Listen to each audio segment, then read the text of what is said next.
Re-bienvenue à Deux Officialistes, un podcast. On voit le ton de l'épisode d'aujourd'hui avec les BD. Autre épisode, accompagné encore une fois de Professeur Reggie et Juan. Spécialiste en TPS TVQ. Pour ceux qui sont curieux, vous pouvez aussi le googler. Dual IT. Dualité. Ouais, dualité. Vous pouvez googler ça pour ceux qui sont curieux. Aujourd'hui, autre épisode centré sur les taxes de vente, donc TPS TVQ, mais plus particulièrement les taxes de vente en immobilier. Donc, on s'entend, c'est un monde hyper complexe. C'est probablement un des enjeux les plus communs que tu dois entendre parler dans ta pratique. Oui, et un des plus complexes en taxes de vente. Définitivement, je me rappelle de mes 6 heures de cours sur ça qui m'ont donné des mal de tête. Écoute, on va rentrer dans les questions tout de suite. Le revenu de location, de manière générale, c'est très large comme question, est-ce taxable? Ben, le revenu de location, qu'on va dire commercial, entre guillemets, il l'est. C'est-à-dire que moi, je suis propriétaire d'un duplex. Le premier étage en bas, c'est un dépanneur. C'est pas le mien, là, c'est une autre société. Mm-hmm. Puis je lui fais un loyer commercial de 4 000 par mois, ben ça va être taxable. Hein? Donc les loyers commerciaux sont taxables. Les loyers aussi spontanés, là, on exclut les résidentiels. Là, j'ai loué un gymnase pour jouer ma ligue de garage de hockey. Ben ça va être taxable ça aussi. Je loue mon cabanon parce que j'ai des amis qui mettent des pneus dedans, puis j'ai un gros cabanon qui est vide, puis je charge pour ça, ben c'est taxable. T'sais. Le fameux salon de coiffeur qui loue des chaises. C'est taxable. OK. Tu sais, je l'ai dit dans l'épisode 1, tout est taxable sauf dans notre loi. Fait que vous hésitez, taxable. Mais t'as dit sauf le résidentiel. Oui, le résidentiel, on va y arriver, là. C'est défini comment ça? Donc, t'as dit tout est taxable en termes de loyer, normalement. Ouais, sauf le résidentiel. Ouais. C'est quoi du résidentiel pour les fins de la TPS-TVQ? Ouais. Puis là, on va rentrer dans du complexe. Je vais essayer de rester simple et de vulgariser tout ça, là, mais prenons des exemples pratiques, là. Un loyer résidentiel long terme, c'est-à-dire un bail de plus d'1 mois, pour qu'une personne qui est un particulier, pas une société, un particulier y habite pour hébergement temporaire, il y habite 4-5 mois ou il habite de façon permanente, là, c'est continue, ça. Continue, tout ça pendant 1 an, 2 ans, whatever. Normalement, ça, c'est pas taxable, c'est exonéré. Vous avez vu l'épisode 1? Vous savez c'est quoi exonéré? Sinon, allez voir l'épisode 1. Donc, c'est exonéré. OK? Donc, normalement, c'est ce qu'on entend par résidentiel, faut que ce soit plus d'1 mois, puis faut que ce soit un particulier qui est hébergé ou qui habite, et il faut que cet espace-là qu'il loue soit elle-même un immeuble d'habitation. OK? Donc, si c'est pas un immeuble d'habitation, même si moi, j'y habite, mettons que je suis un particulier qui, je sais pas pourquoi, mais qui veut dormir dans un entrepôt, puis il va mettre sa cuisine là, puis il va mettre un petit matelas, puis que je me fais charger, je sais pas moi, 200 par mois pour ça, parce que l'autre owner, il y a un entrepôt vide qui sert à rien, mais il dit, gars, tu veux bien habiter là, je vais t'encourager, vas-y, t'as pas beaucoup de revenus. Mais ça va être taxable, surprenamment, parce que l'entrepôt n'est pas un immeuble d'habitation. Il y a eu une mode, il y a quelques années, justement, des lofts, qui étaient plus des immeubles à vocation commerciale, mais que le monde voulait habiter dedans. Techniquement, ce que tu es en train de me dire, c'est que ces lofts-là, s'ils sont pas zonés commerciales... faut faire attention, mais c'est un bon point. Ouais. Le zonage municipal, pour vos permis puis tout ça, ça n'a rien à voir avec les taxes. Oh, OK. Rien à voir avec les taxes. Faut faire attention. Faut pas dire, là, j'ai fait un zonage commercial, fait que ça va être taxable, ou j'ai fait un zonage résidentiel, fait que ça va être pas taxable. Non. On se fie pas au zonage. Zonage, c'est une autre histoire. C'est avec la ville où gérer ça. Chaque ville a ses règlements, là. Mais en taxe de vente, la définition d'immeuble d'habitation qui te permet après de dire que c'est pas taxable, elle est très complexe. Puis c'est pas nécessairement facile de rentrer dans cette définition-là. Là. OK. Donc, si vous êtes dans une situation qui peut s'apparenter à consulter un fiscaliste en TPS-TVQ. Tout à fait. OK. Et la vente d'un immeuble, on fait ça plus compliqué. Une qui n'est pas prévue. La vente d'un terrain, est-ce que c'est taxable? Un terrain est un immeuble, en passant, les amis. Un bien immeuble. Donc, la vente d'un immeuble, à la base, est taxable. On se rappelle, principe, tout est taxable sauf. Donc, la vente d'un immeuble, c'est taxable. Après, si c'est un immeuble qu'on dit immeuble d'habitation, les chances sont très fortes que ça soit exonéré. Si on parle d'un terrain, parce que là, tu m'as dit l'exemple d'un terrain. Normalement, la vente d'un terrain, c'est taxable. Mais quand un particulier le vend, il y a moyen que ça soit exonéré si ce terrain-là est vacant puis il n'a jamais été exploité de quelconque façon par le particulier. Mais là, on parle de particulier. Ce même terrain-là détenu dans une société ou un holding, ça va être taxable.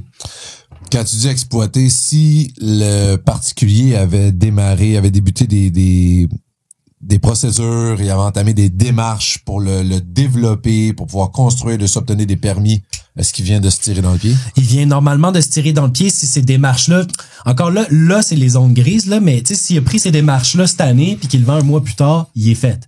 S'il a pris ces démarches-là il y a 25 ans puis qu'après, il a fait, trop compliqué. Ouais. Ben là, c'est facile de justifier qu'il exploite plus une entreprise puis qu'il n'a plus l'intention d'en exploiter ou des revenus de location, là. 25 ans, il est peut-être encore en attente pour rejoindre la ville, là. C'est vrai. OK. Fait que sur cette belle flèche. Donc, vendre un immeuble résidentiel, normalement. Vendre un immeuble résidentiel, normalement, c'est exonéré. Mais il y a beaucoup de gens qui se font avoir parce qu'ils interprètent mal qu'est-ce qu'un immeuble résidentiel. C'est plus là qu'on se fait avoir. Parce que la vente d'un immeuble résidentiel, c'est exonéré 95% du temps. Mais commercial, par opposition. Ça va être taxable. C'est taxable. Exactement. Et quand c'est un mix des deux? Ben, c'est pour ça qu'on m'a invité dans ce podcast. On va parler d'immobilier, puis on sait que c'est un sujet chaud, on va pas se le cacher, on veut les shares. Ouais, c'est ça. Non, mais c'est là que ça devient hyper compliqué en taxe de vente. Donc, par exemple, t'as les situations où t'as un immeuble résidentiel puis il y a une portion de cet immeuble-là qui est commercial. Ça, c'est une des portions. Il y a une autre situation qui arrive fréquemment où t'as un immeuble, une résidence secondaire, un condo à Mont-Tremblant, un chalet, je sais pas moi, dans Magog, peu importe, que tu loues de temps en temps, mais aussi c'est ta résidence secondaire, tu y habites de temps en temps de façon personnelle. Ben c'est dans ces situations-là, entre autres, puis il y en a d'autres, mais ces deux situations-là les plus fréquentes que je vois en pratique où tout le monde se mélange, puis personne ne sait si c'est taxable ou pas, puis les gens, à tort, font confiance à leur notaire. Les notaires font très bien leur job, mais les notaires ne sont pas des fiscalistes en taxe de vente. Ils mettent une clause de taxe de vente dans les actes notariés de vente d'immeubles, mais cette clause-là, si le notaire est moindrement qualifié, le notaire va même te le dire. Je ne suis pas responsable de la clause de taxe que je te mets. Tu l'es, toi, vendeur et acheteur, ou ton conseiller fiscal, si t'en as un. Le notaire, il y a des jurisprudences qui protègent les notaires pour dire, eux autres, sont pas tenus responsables de la clause de taxe qu'ils mettent. OK? Donc, vous, consommateurs particuliers qui vendaient un immeuble d'habitation ou société, peu importe, faites attention. Ne faites pas confiance à un notaire pour savoir si c'est taxable ou pas. Il est pas responsable de ça. Il est vraiment un fiscaliste pour ça, parce que ça peut être compliqué. Donc, je sais pas si vous voulez savoir un peu la notion d'immeuble d'habitation. T'as nommé plusieurs exemples. Je pense qu'on va aller step by step. Justement, j'ai mon condo, ma maison en ville. J'ai un chalet que je loue l'hiver. Est-ce que le nombre de fois que je le loue peut avoir un impact? Ouais. OK. Est-ce que tu pourrais commencer par ça, puis je te demande quand j'habite dedans et que j'habite pas et que je le loue en même temps? Exactement. À quoi je dois réfléchir? Parfait. Donc, partons du principe, on vend un immeuble d'habitation, c'est exonéré, donc il n'y a pas de taxe. Là où c'est difficile, c'est de se qualifier d'immeuble d'habitation dans notre loi. Ton exemple. OK, j'ai un chalet, ton exemple, l'immeuble d'habitation, la définition va varier selon si cet immeuble est détenu dans une société. Détenu par un particulier. Ou dans un particulier. Oh, société, sur les autos, c'est tout le temps, c'est taxable. Non, ça peut ne pas l'être. Ça peut ne pas l'être. Ouais, ça peut ne pas l'être. Parce que, je le répète, un immeuble d'habitation, ça sera normalement pas taxable. Mais une société peut détenir un immeuble d'habitation, hein. Okay, d'abord, pourquoi tu me demandais, ça dépend si c'est une société ou un particulier? J'y arrivais! Il est précis, ce gars-là. Je pense que t'es pas comme étudiant. Donc, immeuble d'habitation, ce n'est pas taxable. Continuons. Immeuble d'habitation, normalement, la vente, ce n'est pas taxable. Revenons en arrière. Maintenant, qu'est-ce qui se passe si j'ai un chalet qui est loué une partie de l'année? Commençons par un particulier. Ouais. Si vous me permettez. Oui. Je vous permets. Merci. Votre honneur. Donc, un particulier, il y a une règle spéciale qui existe pour eux. Okay. Un particulier qui détient un immeuble, OK, et qui y habite plus de 50% du temps. Là, je résume, OK? Faut faire attention, mais on y va, on vulgarise. Et qui habite plus de 50% du temps, l'immeuble dans sa totalité va être réputé un immeuble d'habitation. Donc, je donne un exemple. Mm-hmm. J'ai tété. Ben, on va parler de toi. Je suis Gérard. Je suis Gérard, t'es Trudel. Jerry. Toi, les gens, c'est la première fois qu'ils entendent son nom complet. Mais Gérard Théus Trudel. Oui, ARC, je suis Jerry. Merci. Son as, c'est le 2. Continue. Je suis Gérard, j'ai un chalet. J'ai un chalet et j'y habite 7 mois sur 12. Ouais. Ben, c'est ça. J'ai un chalet, j'y habite 7 mois sur 12. Ben, ton chalet, normalement, va pouvoir se qualifier d'immeuble d'habitation parce qu'il t'appartient. Et tu y habites plus de 50% du temps. Ça veut dire que... Puis là, faut aussi ne pas se mélanger avec la désignation de résidence principale en impôt. Non, on est en taxe. Je sais, mais je veux juste que les gens se disent pas, c'est ma résidence principale en impôt. C'est deux choses différentes. Merci.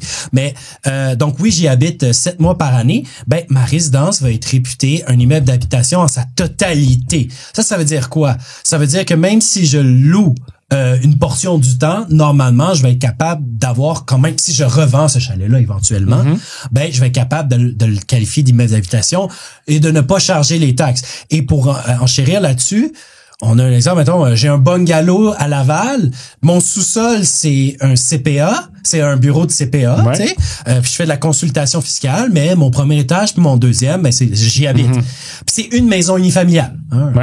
Ben, il est raisonnable de dire, grosso modo, que 2/3 de la maison, c'est pour résidence. Et 1/3, c'est ton CPA.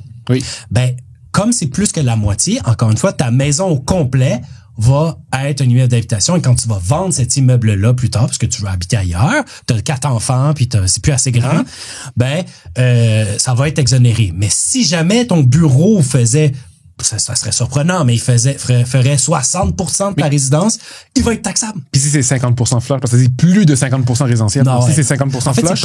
La loi dit principalement. Donc, c'est plus de 50%. C'est plus de 50%, mais c'est comme en impôt. Mais qu'est-ce qui arrive si ton chalet, exemple, j'y habite 3 mois, le reste du temps, il est disponible à la location. Sans être loué nécessairement. Sans être loué. Mais il a été loué 3 mois. Donc, il a été loué 3 mois, je l'ai habité 3 mois. Puis le reste disponible à la location pendant 6 mois. T'es fait. Okay, parce que ça va dire que tu y as habité moins de 50%. Donc, moins de 6 mois, là. Mettons, on va se dire qu'on est dans un calendrier grégorien. Donc, je pense que c'est grégorien ou grec? Peu importe. Je pense que c'est grégorien. Culture générale. Section. Segment culture générale. Mais c'est ça. Donc, oui, si tu y habites moins de 6 mois puis que le reste du temps, il est disponible à la vente, même si t'as pas loué, ça veut dire que tu avais l'intention. Puis c'est l'intention en immobilier qui compte. Donc, tu ne pourras pas te qualifier d'immeuble d'habitation. À la revente, ça va être taxable. Et pour déterminer le pourcentage que tu l'as habité, il n'y a pas de méthode fixe. Comme là, on y va avec les jours qu'on y était, mais il n'y a pas de méthode fixe. L'ARC a un bulletin là-dessus, puis il va donner ses propres méthodes. Tu peux y aller avec les jours, tu peux y aller avec le nombre de locations, tu peux y aller avec la valeur locative. Il y a plein de façons de s'en sortir. Mais tant que la méthode est raisonnable, parce que la loi, elle, ne prescrit pas une méthode obligatoire. Par contre, ce qui est intéressant, c'est que dans ce bulletin-là, l'ARC dit, regarde les 12 derniers mois, qu'est-ce que t'as fait? Tu sais, maintenant, tu veux vendre ton chalet. Regarde les 12 derniers mois, qu'est-ce que t'as fait? Puis, tu sais, si tu y as habité 7 mois de temps, ou, bon, on va y aller comme ça, ou encore, il y a des règles de location de moins de 60 jours, blablabla. Mais tout ça pour dire que, regarde les 12 derniers mois, puis selon le ratio que t'établis, ben, c'est ça qu'on va utiliser pour dire c'est en bas dans 50 ou en haut de 50, mettons. Mais, il y a une jurisprudence qui est sortie relativement récemment, un peu en lien avec ça, là, je prends la balle au bon, là, mais pour dire que le juge, lui, il a dit, t'as pas besoin de regarder les 12 derniers mois, c'est juste au moment de la vente qui compte. Et là, ça va un peu contre ce que l'ARC dit. L'ARC semble même plus permissif, il va dire, regarde les 12 derniers mois, pas juste là. Alors que dans la juriste qui est sortie, la personne, elle avait pas loué, puis elle avait pas l'intention de louer dans les 12 derniers mois, mais depuis, je pense, c'était 1 ou 2 mois, je me rappelle plus exactement, elle avait commencé à louer. Mais lui, il disait, ben, dans les 12 derniers mois, ça a juste été 2 mois. Pas plus de 50%. Mais il a dit non, parce qu'au moment où tu le vends, c'était 100% loué. Alors que l'ARC... Mais loué en location à court terme, on s'entend. Oui, pas loué à du long terme. Non, court terme. On est toujours dans du Airbnb. C'est parce que la manière que je vois ça, comment je pourrais essayer de défendre le juge, c'est dire que là, il y avait un changement d'intention qui était permanent versus quelqu'un qui veut y attribuer. Encore là, j'ai pas lu la jurisprudence. Mais sauf que quand je vois que le 12 mois, t'as un peu répondu à la sous-question que j'avais. Qu'est-ce qui arrive? J'ai eu un chalet pendant 10 ans, je l'ai loué pendant 8 ans, puis ça fait 2 ans que je l'habite de manière continue. Ben, c'est ça. Là, on est dans la zone grise à cause de ce juriste-là. Dans ton exemple, par contre, je pense pas si pire parce que l'ARC dit check les 12 derniers mois. C'est ça, regarde les 12 derniers mois. Puis la juriste dit dit check maintenant, au moment. ben t'es correct au moment de. Donc, je pense qu'on serait correct. Mais il y a des situations, comme justement ce qui est arrivé dans Juriste, où là, c'est plus ambigu, puis on sait pas sur quel pied danser, mais en même temps, la position de l'ARC est comme plus permissive. C'est rare, on va en profiter. Donc, j'irai avec la position de l'ARC si j'étais le contribuable. Fait que même chose si j'ai un building, par exemple, qui a des logements commerciaux et des logements résidentiels long terme, donc plus d'un mois, faut que je regarde l'utilisation et que je fasse, et pour déterminer l'utilisation, il faut que j'utilise une base raisonnable. Ça peut être la superficie des pieds carrés, ça peut être les revenus de location qui en découlent, ça peut être, etc. Soit ça, c'est pour change le moment pas de mois en mois la méthode, par exemple. Non, c'est ça. Puis ça, c'est au moment de la vente. Ouais. On retourne à la location. Ouais. J'ai une bâtisse j'ai une bâtisse en plus en temps. On va dire qu'il y a c'est un immeuble, là, il y a 50 logements. Mais tout le premier étage, c'est du commercial.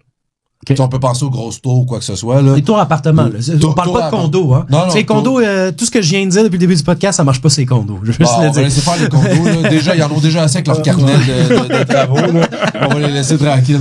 On fera un épisode juste ces condos avec plusieurs intervenants. Celui de tes carnets, celui des taxes, celui d'impôts. C'est juste là, on va l'avoir. C'est magnifique, les condos. Ouais. Ben oui. Donc, si on parle seulement, justement, j'ai une tour d'appartement, les 3 premiers étages, là, il y a 10 étages, les 3 premiers étages, c'est du commercial, les 7 autres, c'est du résidentiel long terme. Ouais. Là, et je parle de revenu de location, parce qu'on sait que mon revenu de location commercial, fait que là, on va y aller simple, on va dire que 30% est commercial. Comment ça va fonctionner au niveau des taxes pour le revenu de location et la réclamation des taxes sur les dépenses? Ouais. Bon, encore une fois, je vais prendre ta question, puis je veux juste rappeler aux auditeurs que la règle du 50%, c'est seulement si un particulier détient l'immeuble, pas une société. Ça marche pas pour une société. C'était pour la vente, la 50%. Ouais, pour la vente. Ouais. Mais revenu de location. Ouais, mais c'est pareil, parce que la location ou la vente, qu'est-ce qui te permet d'être exonéré? C'est si tu as un immeuble d'habitation. Ça prend un immeuble d'habitation pour être exonéré en location ou à la vente. OK? Fait que faut toujours se rappeler, ton immeuble à appartement, c'est détenu par une société, c'est pas la même chose qu'un particulier. Mais dans tous les cas, toi, tu disais 30%, fait que la règle particulière du particulier, ça marche pas anyway, là, mais faut juste faire attention à ça. Dans ton exemple, comme c'est en bas de 5 ans, ça soit un particulier qui détient l'appartement, l'immeuble à appartement à une société, ma réponse va être la même. Donc, dans le sens que si 30%, c'est du commercial, puis 70%, c'est du résidentiel vraiment exonéré long terme, c'est des monsieur, madame, tout le monde qui habite là. Dans notre loi, il y a une règle qui vient dire que tant à la location qu'à l'acquisition qu'à la vente, on répute que c'est 2 biens distincts. OK? Donc, c'est comme, si tu le vends ou si tu le loues, ben, quoi que si tu le loues, tu as chacun des appartements individuellement, fait que c'est ça. Donc, ayant des biens distincts, il y aura une portion de l'immeuble qui est un immeuble d'habitation, puis une portion qui ne l'est pas. La portion qui ne l'est pas, si tu la loues, c'est taxable. Si tu fais des travaux dessus, tu peux prendre tes CTRTI. Si tu fais des travaux d'amélioration ou des travaux d'entretien, complètement tes CTRTI. Pas 30%, 100%. C'est ça, des fois que les gens, ça, c'est des opportunités de récupération, là. Ça, des fois, les gens, ils savent pas. Ils se disent, ben, mon immeuble, il est 30% commercial, parce que 30% de la superficie, il va simple. Fait que, je vais prendre 30% de CTI sur mes dépenses. Non, c'est 2 biens distincts. Si ta dépense, t'es capable de dire que c'était juste pour ton commercial, t'as changé les lumières, je sais pas, prends 100% des taxes. T'as fait une rénovation sur le premier étage, prends 100% des taxes. Mais l'inverse est aussi vrai. T'as rénové tes logements résidentiels, t'as fait des réparations de l'entretien résidentiel, tu prends 0, pas 30. Tu prends 0. Mais si t'es pas capable de l'attribuer, meilleur exemple, ton concierge, il te charge 1000 par mois, puis il nettoie tout. Il nettoie tous les meubles. Ben là, c'est là que tu vas prendre juste 30% de taxes dans l'optique où 30% est commercial. Puis t'as mentionné que parce que t'es en bas de 50%, mais je présume que qu'est-ce qui arrive à 60%? Mais c'est ça. Ce qui arrive à 60% dans 60% commercial. 60% commercial. Bon, encore là, je réfléchis aussi à voix haute. 60% commercial, si c'est détenu par une entreprise, ça change absolument rien, là, ce que je viens de dire. Une société, tu sais. Une société, oui, merci.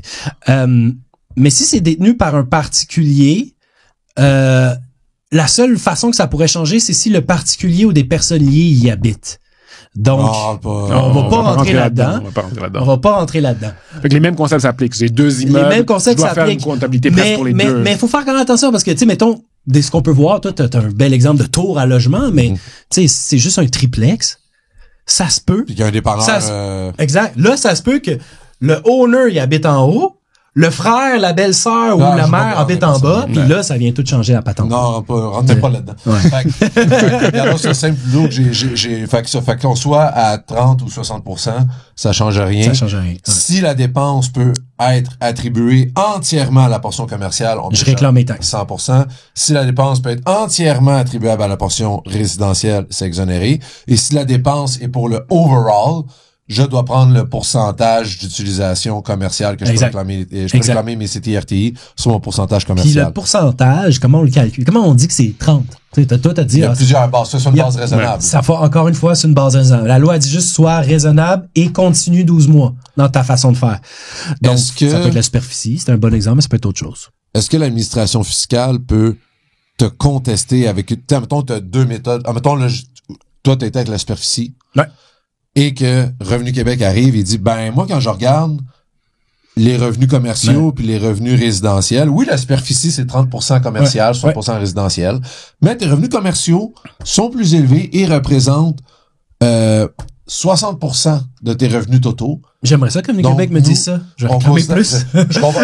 Mon exemple n'est pas le meilleur, mais en même temps, ça pour dire, est-ce que Revenu Québec peut arriver avec une autre méthode tout aussi raisonnable, puis dire, là, tu vas prendre la mienne parce que la mienne m'avantage. Ouais. La réponse, c'est non. Mais ça, Revenu Québec aime pas cette réponse-là. Mais la réponse, c'est non. Puis prenons ton exemple, mais faisons plus l'inverse. Revenu Québec, il dit que c'est 20% au lieu de 30%. OK? Donc, ça a leur avantage parce que ce qu'ils vont faire, c'est qu'ils vont refuser 10% des taxes que tu as réclamées dans les 4 dernières années. Right? Parce que tu as réclamé 30, puis eux, ils disent 20. Ils vont te refuser 10. La méthode de Revenu Québec, j'imagine qu'elle va être raisonnable. Celle qu'elle propose va être raisonnable. Mais si la tienne est capable de défendre qu'elle est juste et raisonnable, les termes de la loi, il y a beaucoup de jurisprudence là-dessus qui viennent protéger le contribuable, qui sont en faveur du contribuable là-dessus. Donc, ils vont dire que essentiellement, la méthode, tant qu'elle est juste et raisonnable, il n'y en a pas une qui vaut plus que l'autre. Donc, ça va dans les deux sens. Donc, Revenu Québec qui arrive et dit moi je dis que c'est 20% puis la mienne est plus raisonnable que la tienne. Si la tienne est quand même raisonnable, puis la superficie, je vous confirme, c'est raisonnable. Si la tienne est quand même raisonnable, Revenu Québec a pas le droit de dire prends la mienne plutôt que la tienne parce que ça donne moins ou plus ou. Puis ça, les jurisprudences sont claires là-dessus, que ça soit en appel ou en Cour canadienne de l'impôt ou peu importe.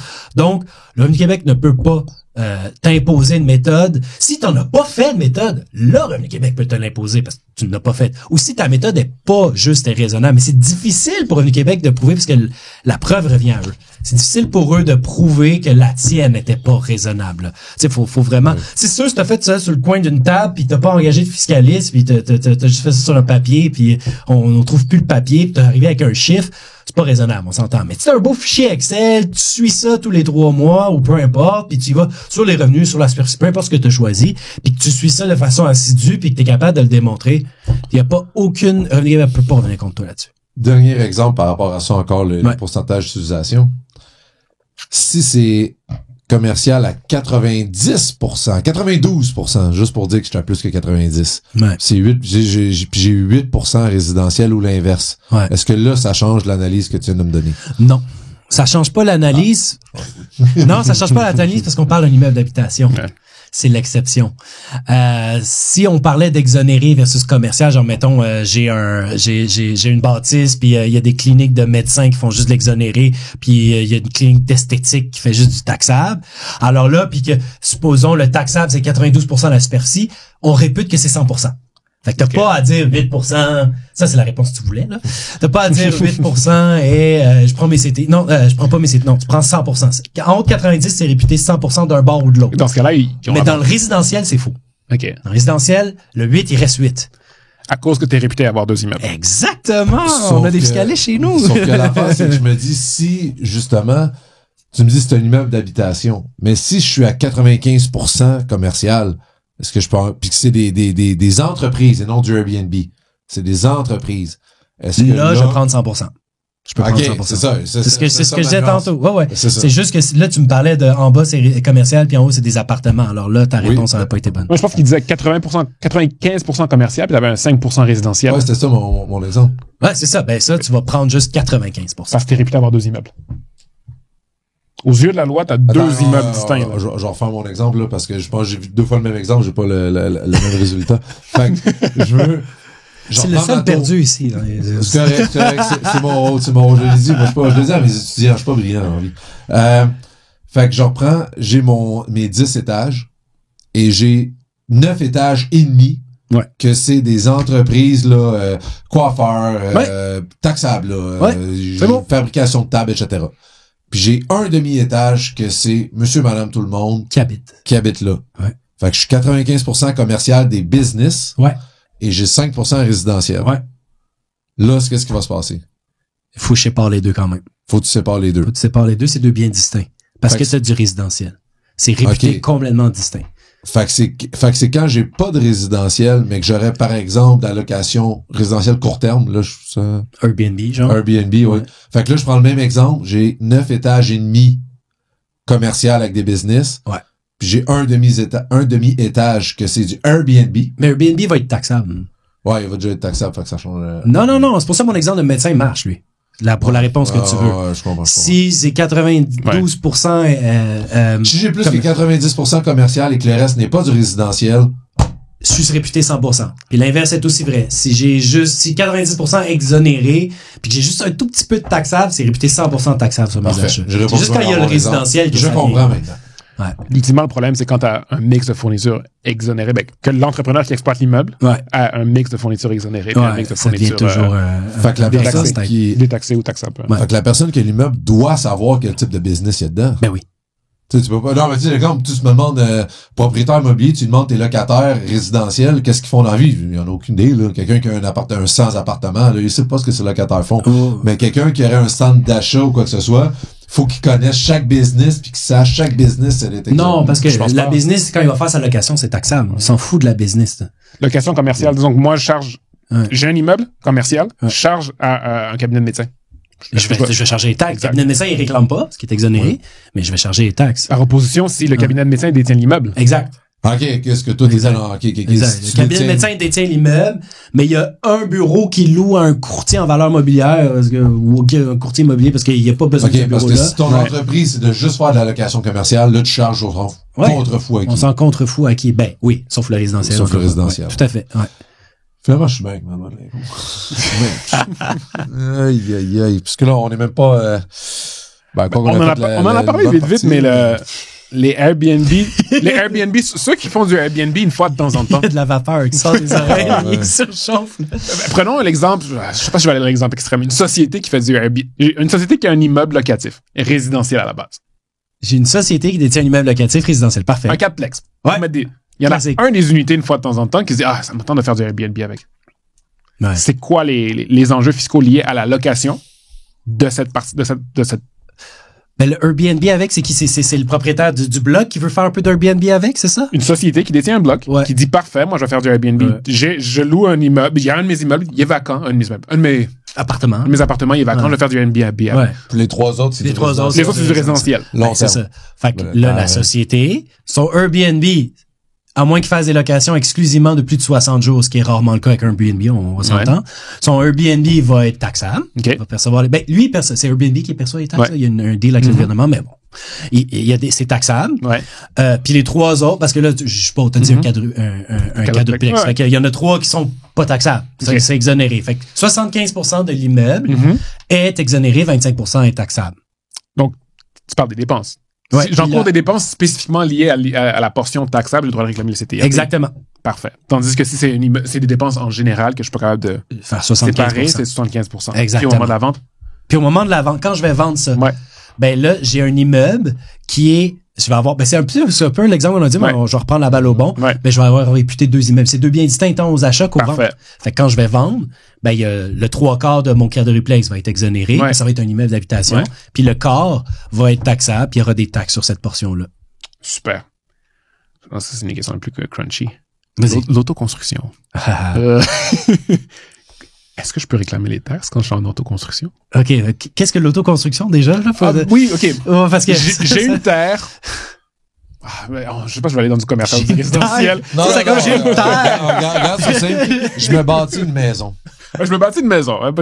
Bon point. Qui bâtit la maison? C'est une autoconstruction. Fait que c'est un particulier. J'ai une terre, je bâtis une maison sur la terre. Ouais, ça va. Ça, parce que tu vas y habiter, il y aura pas d'impact normalement en taxes. Mais après, est-ce que je peux réclamer mes taxes? Les CTRTI sur les intrants? Non. Okay. Là, tu parles de quelqu'un qui bâtit sa maison pour y habiter. Ouais, Jerry, t'es en train de se construire sur une terre. Non, tu réclames pas de taxes. Non, tu réclames pas de taxes, puis il y a pas de taxes. Mais le même événement se produit, puis tu veux louer à quelqu'un la maison pour du résidentiel. Ouais. Là, tu vas réclamer des taxes à la construction, mais tu vas devoir t'auto-cotiser sur la juste valeur marchande de l'immeuble. Ça veut dire quoi, ça, s'auto-cotiser sur la juste valeur marchande? Je vais prendre un exemple, parce que juste se faire construire à la maison pour y habiter dedans, il n'y a pas d'impact en taxes, OK? Ça, le législateur, il était clair là-dessus. On veut pas qu'un particulier... Je vais te donner un exemple très simple. C'est ça. Tu dis pour un immeuble de construction, donc, j'ai une terre, je veux faire construire une maison que je vais louer. Les coûts de construction sont de 300 000 et j'ai 45 000 de taxes. Et quand la maison va être finie et qu'elle va être prête à louer, on estime la valeur à 500 000 et donc il y aurait 75 000 de taxes. Puis vous voulez louer la maison. On veut la louer, on la garde, on la loue. Je suis un particulier. Je ne la vends pas, je suis un particulier, c'est une maison qui est pour location. Qu'est-ce qui va se passer? Avant de répondre à la question, je vais juste faire un point qu'on n'a pas touché encore puis qui va aider à répondre quand même à la question. Un immeuble d'habitation, c'est exonéré sauf c'est neuf, guys. OK? On l'avait pas dit. Importante. On l'avait pas dit. Là, un immeuble d'habitation neuf qui a jamais été habité va être taxable. C'est d'ailleurs pour ça que monsieur, madame, va sur Centris, puis qui cherche un condo ou quelque chose. Des fois, c'est écrit plus TPS, TVQ. Ils disent, voyons pourquoi. Mais il est neuf, OK? Après, il y a des crédits peut-être possibles, des remboursements, on va pas rentrer là-dedans. Mais un immeuble d'habitation neuf, c'est taxable. Un immeuble d'habitation usagé, normalement, ça va être exonéré. Maintenant. Parfait. Ouais. Toi, tu construis ta maison, parce que t'es un entrepreneur. C'est pas ta maison. Tu construis une maison que tu vas pas vendre pour une raison ou l'autre, tu veux la louer. Bon. Ce qui va se passer, c'est que le législateur, il est pas dupe. Il dit, hey, si t'avais vendu cette maison-là au lieu de la louer, t'aurais chargé des taxes. Parce que c'est une maison neuve, right? Mais parce que tu la loues, moi, j'ai pas mes taxes. Pourtant, il y a une maison neuve qui est arrivée sur le marché. Le législateur dit, je veux mes taxes. Qu'est-ce qu'il va dire? Il va dire, comme j'ai pas mes taxes parce que tu l'as pas vendu, techniquement, je vais demander à l'entrepreneur qui a construit, là, qui est le propriétaire de la maison qui fait construire, donc le constructeur dans notre loi, là, normalement, je vais demander à ce constructeur-là de me remettre la taxe qui aurait eu lieu comme s'il avait été vendu. Et ça veut dire quoi? Ta maison, elle vaut, tu m'as dit 600 000? Elle a coûté 300 à produire, plus 45 000 de taxes, et elle vaut 500, puis normalement, qu'est-ce que 500 000, le législateur va dire, remets-moi 75 000 de TPS TVQ. Ce 75 000-là, tu l'as pas reçu de personne, là. Tu le payes par auto-cotisation, un peu comme des impôts, mais par auto-déclaration. Oui, c'est ça, j'y arrive. Parce que t'as fait du taxable, t'es réputé avoir fait du taxable parce que t'as vendu un immeuble taxable à toi-même. C'est comme ça que la loi est écrite. Tu t'es auto-vendu, tu remets 75 000 de taxes qui sortent de tes poches, ok. Mais au moins, sur tes coûts de construction, tu vas pouvoir réclamer les taxes que t'as payées. Donc, t'as engagé un entrepreneur, il t'a chargé 300 000. Ben, je vais pouvoir réclamer 45 000 de CTI. Donc, je réclame des CTI, mais sur mes coûts de construction, mais il en demeure pas moins, je dois remettre 75 000 de TPS TVQ lorsque j'ai achevé les travaux ou lorsque j'ai commencé à louer la plupart des deux dates. En plus, pour rendre ça plus compliqué, le législateur a dit, je veux quand même encourager les constructions d'immeubles parce que parce qu'on s'entend, il y a une crise du logement. Donc, on a pour prendre la balle au bon, on a encore une fois Trudeau, qui est, regardez l'épisode 1, pour vrai. Justin. On l'appelait Justin dans l'autre épisode. Donc, on a Justin qui s'est dit l'année passée, quelque part en septembre, la mesure est comment en septembre 2023, s'est dit, regarde, il y a une crise du logement, faut encourager les entrepreneurs à construire des, là, on parle d'immeubles locatifs de plus de, si je me trompe pas, 4 logements, merci. Hey, quel bon élève, hein? T'as rien compris tantôt, puis là, soudainement, tu me sors un... on parle d'immobilier, là.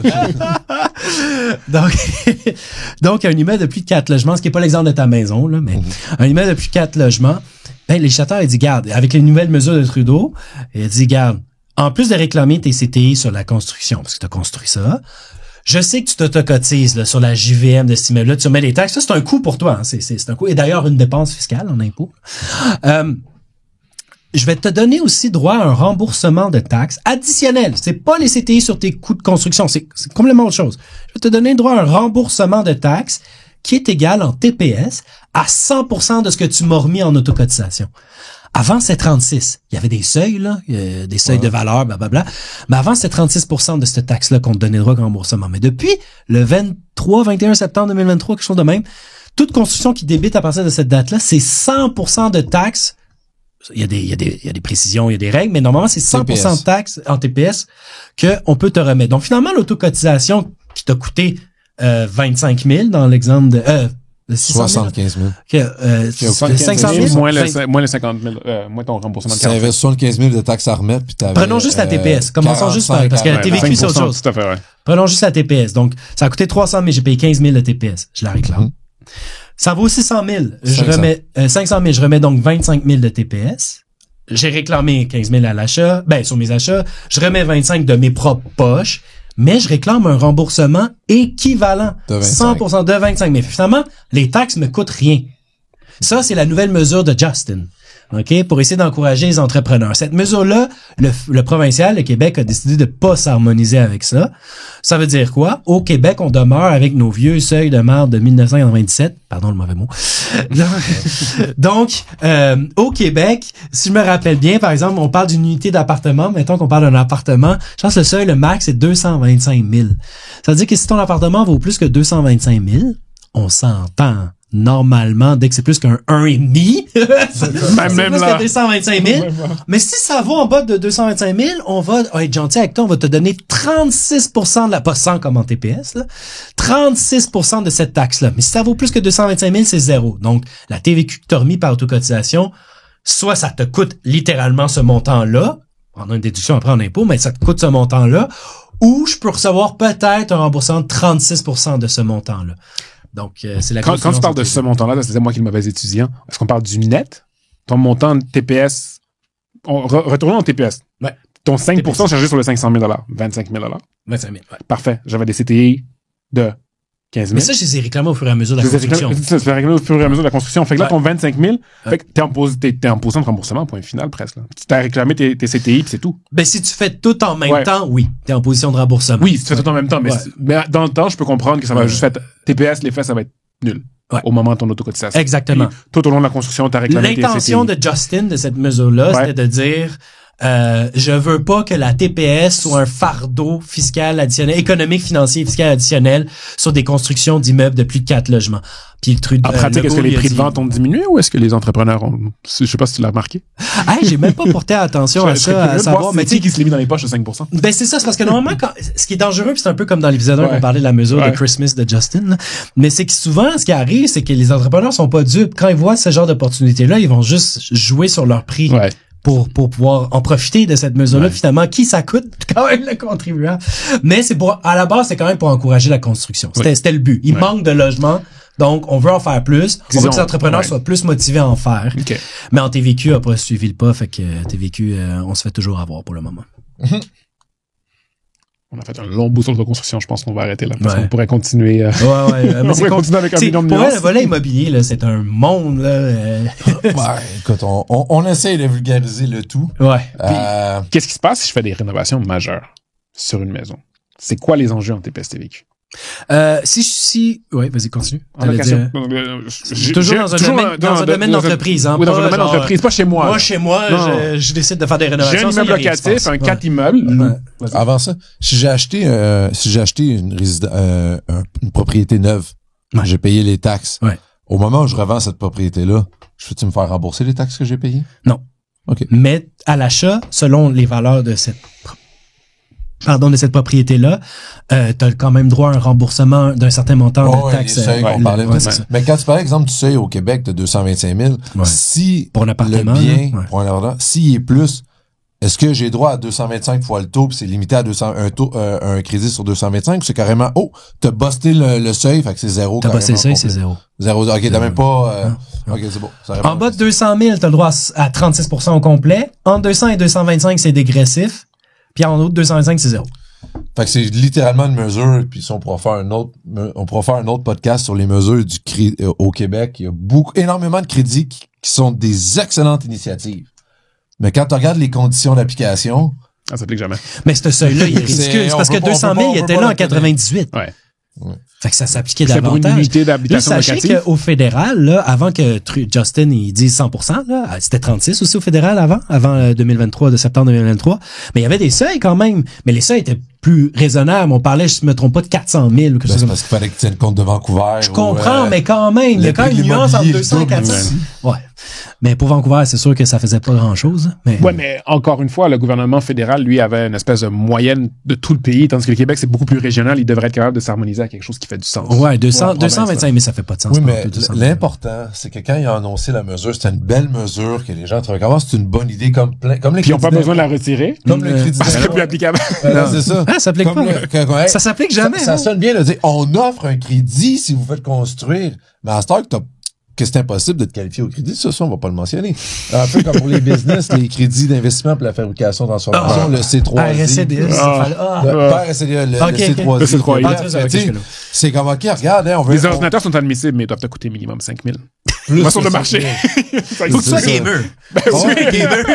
Puis il faut que ça soit tout un seul bien. Ouais. Parce que si tu achètes un ensemble informatique, il faut que tu regardes tout indépendamment. Il faut tout qu'ils soient en haut de 5 000. Est-ce que ton écran est indépendant de l'ordinateur? C'est un argument. Il pourrait fonctionner ailleurs. Fait que pour moi, les crédits d'impôt, là, ça, je vais vous l'accorder, là. Je trouve que ça, là, c'est tellement de la boîte, là. C'est tellement merdique. C'est qu'ils font des belles mesures pour avoir l'air qu'ils ont travaillé fort. Et là, j'insiste, c'est le Québec, parce que le fédéral est pas loin, c'est vraiment le Québec. Puis on pourra relater toutes les conditions qu'ils demandent, puis comment ça fonctionne, puis bref.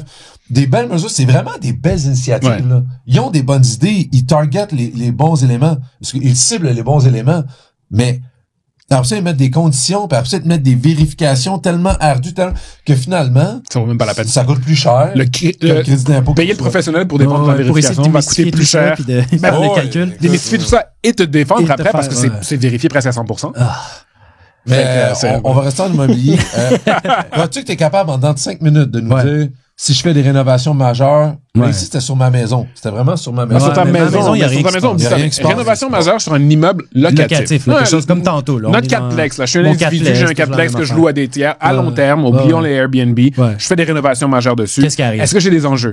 Oui. C'est quoi? Bon, d'abord, il faut définir rénovation majeure. OK? Rénovation majeure. Plus de 90% est rénové, là. Oui et non. Mais, Non, c'est ce que je te dis. Il y a plus que 90%. Oui, mais de quoi? Là, la plomberie est refaite. Les fenêtres sont changées. Comment ils se calculent le 90%? C'est tout sauf les planchers, les plafonds, le toit. Sauf la structure. Puis la structure puis les fondations. La structure, la fondation. Fait que le fameux, j'ai strippé puis j'ai refait, mais j'ai laissé le squelette. Tu sais, de l'immeuble, je suis pas un constructeur, c'est à peu près ça. Là. Si je fais vraiment ça, et j'ai pas juste rénové la salle de bain et la cuisine, là, j'ai vraiment strippé puis j'ai refait, ça va être réputé dans notre loi un immeuble neuf, un immeuble d'habitation neuf à nouveau. Et qu'est-ce que j'ai dit tantôt si vous avez été de bons étudiants? Un immeuble neuf, est-ce que c'est taxable résidentiel? Oui. Alors, qu'est-ce qui arrive? Bravo! Je vais te donner un beau petit collant qui va gratter sans sentir la pomme.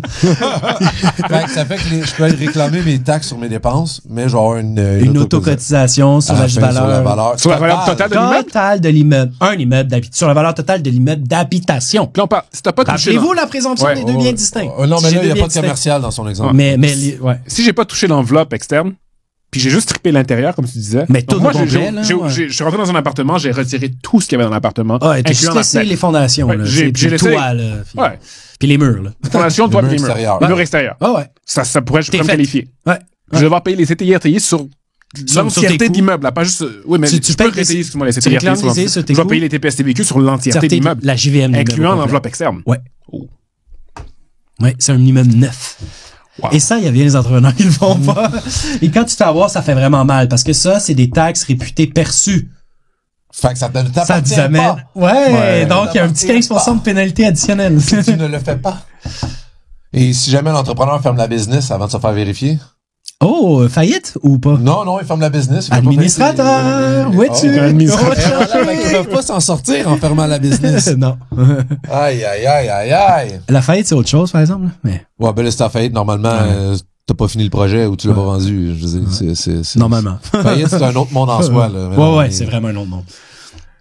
OK. Ben, écoute, merci beaucoup, Juan. Écoute, ça a été un plaisir. Pour une deuxième fois, j'ai été reçu. Ça veut dire que vous m'avez aimé la première fois? Non, on connaît juste pas d'autres fiscalistes en taxes à la consommation. On est denrées rares. Mais ça veut dire que ça vaut cher. Non. La vraie raison, elle a besoin de diversité. Non, mais. Je pensais divertissement parce que je peux faire du rap sinon. Non, je te niaise. Fait que, non, pas, Rouen, on se connaît bien, moi, pis toi, d'où la raison pourquoi je me permets d'être aussi familier. Non, parce que je sais que t'es quelqu'un d'extrêmement compétent. Je sais que les étudiants t'apprécient beaucoup. T'es un bon vulgarisateur, même si certaines personnes vont dire, j'ai rien compris de ce qu'il a dit. C'est normal. Oui, ben là, c'est parce qu'on essaie aussi de faire ça dans un temps raisonnable. Mais ça n'empêche pas que peut-être, tu sais, si les gens le demandent, ça me dérangera pas de revenir sur on pourrait pointer une ou deux notions. Puis parce que là, on a mélangé le Airbnb, le commercial, le résidentiel. C'est vraiment, on s'est perdu un peu. C'est à refaire, probablement qu'on ferait, regarde, on fera un épisode spécial Airbnb. Ouais. Puis on pourra tout parler de ce qu'il y a de Airbnb, parce que ça, je sais que c'est assez chaud. Puis on pourra rentrer aussi dans la nouvelle mesure, là, quand est-ce que tu as le droit de déduire aussi, c'est chaud, Airbnb, tu sais. Oh oui, puis tout. Puis ça serait fun même d'avoir quelqu'un peut-être d'une ville qui viendrait nous parler des réglementations municipales. Oui, des règlements municipaux. Moi, dans mon quartier Rosemont, on n'a pas le droit au Airbnb. Là. Par exemple, fait qu'est-ce qui arrive si jamais tu le fais? Parce qu'on a des conséquences maintenant en impôts si tu fais un Airbnb. Je pense que c'est les ministères du tourisme qui est responsable de ça, faudrait qu'on trouve. Non? Bref, on pourra voir en temps et lieu. Merci beaucoup, Juan, encore une fois, pour ton temps. Ça a été un plaisir. Merci de nous avoir éclairé dans tout ça. Et puis, bref, je te laisse le mot de la fin. Mot de la fin, merci de nous avoir écoutés. On espère que vous avez appris quelque chose puis que vous avez retenu certaines informations. 10%, c'est à peu près le taux de... c'est merveilleux. Allez réécouter l'épisode, c'est la joie d'avoir un podcast. Mais sur ce, merci et bonne journée.